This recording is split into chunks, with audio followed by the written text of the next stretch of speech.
with the Department of Health and Social Services, and I am the co-administrator of the CCDF program, better known here in Delaware as our Purchase of Care program. I'm here along with my colleague, Caitlin Gleason, who is Associate Secretary and who co-administers the grant with me.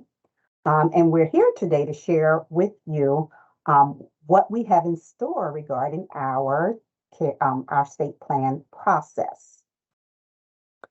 So we first want to share with you what is the purpose? What is the purpose of the state plan? So our plan is actually our application for federal funding. This plan is turned into our federal oversight agency, which is the Administration of Children and Families. And the plan also dictates our story, right? So it lets folks know, how we are administering our early care and education program within our state. It's also used by the federal government, though, to determine whether or not we are in compliance with federal laws as we administer our early care and education programming here in our state.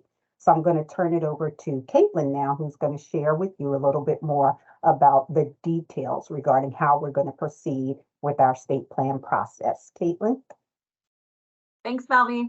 I'm really excited, as Belvy said, to co-administer the state plan with Belvy because this year we're thinking about a new step in our process. So we're hoping to brainstorm some ideas before we start writing the plan. And so we want to engage you to hear about your lived experiences of our early childhood system. We want to know about your experience from birth to receiving your child into your home, from laughing and playing with them to if you decide to go back to work, because you need to find care that matches your values and a place that feels safe. So we want to hear about the moments when you need support from a trusted community to weather challenges and show your options. And if you're an early childhood professional yourself, how you might be doing that within your program. For the pandemic, we absolutely did things differently. We've learned a lot about ourselves and what we're capable of from the trauma that started in 2020. And so as we heal and move out of the norms that we created during the pandemic, we do have an opportunity to create a new way of living and raising children together. Ooh. And so what I want us to think about, I skipped to this new slide here, is us engaging with you on a survey for idea meetings. So this survey we're going to send to you is going to ask if you can participate in meetings to share about those experiences. We're going to ask you about your availability. We're going to schedule these virtual meetings and attend existing meetings based on the survey responses that we get from you. You will receive an invite to participate in these idea meetings based on your experience. So for example, if you are coming from the perspective of a parent, a home visitor, a teacher in a childcare program. And it's really important that you spend a few minutes filling out this survey so that we can invite you to the CCDF idea meeting that is most appropriate based on your experience.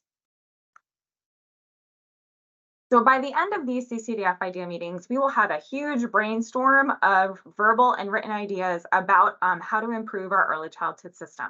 We're going to write those ideas down as long as they meet our federal requirements into our state plan. So again, we're hoping to make improvements based on your experience and write those into our plan for the upcoming fiscal years 2025 to 2027. This draft plan is going to be released for public review and comment, which Belvy will go over on the next slide. And then we're going to revise that draft plan based on the comments we get for our final submission in June. Belvy, you want to go through the timeline? Sure. So this is our timeline. The expectation that we have for ourselves is that by April the 30th, that we will have the insights from the meeting drafted as applicable. And again, we have to remember that we have compliance, or requirements. And so, we would like to have your ideas, but again, we need to make sure that we're compliant with federal law. The expectation is that the draft will be made public by that time. That we will announce the public hearing. During the public hearing, you'll be able to, again, hear what the plan entails and then provide your feedback. And then we would also like to send a draft of the plan to our federal oversight agency for a preliminary review and get their feedback so that we can, make changes based on their feedback prior to submitting the plan. And so in May 20 and the 21st, we will hold the virtual public hearings. One of those, the 21st, will be the actual deck meeting. But again, at those virtual public hearings, you'll be able to hear details regarding what is in the plan. And then, you'll be able to submit your feedback to us. The comment period ends on May the 28th. So you should have your comments to us by May the 28th. And then by June 11th, we will have our responses to your comments. So again, we take your comments, we review them, and then we'll respond regarding whether or not we'll change the plan based on your comments, whether we were not able to change the plan based on your comments. But you will get a response from us regarding your comments by June the 11th. By June 18th, our leadership will have reviewed the plan. And then by June 30th, the plan will be submitted to the federal government. So that kind of concludes our presentation. And we hope to get your participation as we develop the plan. And then Caitlin, I'm going to turn it back to you to close us out. Thanks, Belvy. I think it'll be great for us to go through the outline one more time, just from the start of our new process on having our CCDF idea meetings, a time for our teams to have conversations and hear others' perspectives, and to integrate new solutions into our plan ideas.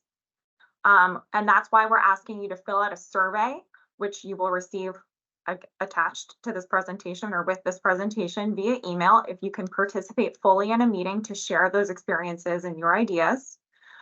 And that brainstorming is going to help us with that plan writing. And so that the ideas that we hear, as long as we can meet federal requirements as appropriate within our budget, we will be able to write that into the plan.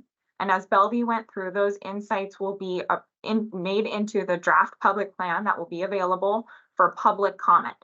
So, this is a little bit of a new step prior to putting together the draft plan and then putting it out for public comment. This last timeline that you see on this slide has not changed from our previous years of writing the plan, but we are excited to integrate a new experience with you with these idea meetings. So Belvy, I'm really looking forward to working with you on getting all this together within the next 6 months. And we just want to thank you for your time and trying this out with us and learning together. So yes, thanks everyone. Thanks, Belvy. Talk soon.